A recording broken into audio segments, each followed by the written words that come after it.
শারমিন, কি তোমার একটা কথা কোনো রাগ করবা? কি বলো? আজকে তো চাল শেষ হয়ে গেছিল, তুমি তো চাল আনতে কইছিলা, বুঝছো? হ্যাঁ। না আমার কাছে তো টেয়া নাই, আমি যেন কাজ করছি আজকে আর টেয়া পাই নাই, মানে বিল পাই নাই না। আপাতত কিছু টাকা আছিল, 5 কেজি চাল আনছে, এই দিন এটি হইতো না, দাও তো। বাকি আনছো? না বাকি আনছি না, নগদই আনছি, আমার কাছে কিছু টাকা আছিল। বাকি খাওয়া ভালো না, নগদে 2 কেজি কিনে আনাও ভালো।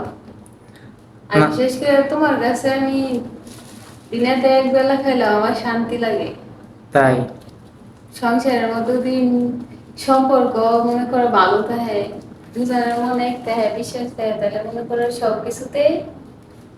সব কিছুই ভালো লাগে। শুধু ও এটা না।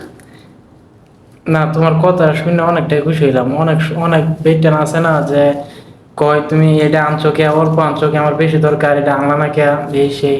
আমি অল্পতেই খুশি। আমি শুধু তোমার চাই, এত কিছু আমার প্রয়োজন নেই। আর টাকা পয়সার কোনো কিছুই না। আলহামদুলিল্লাহ, তোমার ভাই আমি অনেকটাই খুশি। ঠিক আছে, তাহলে গোছাও রি, হ্যাঁ।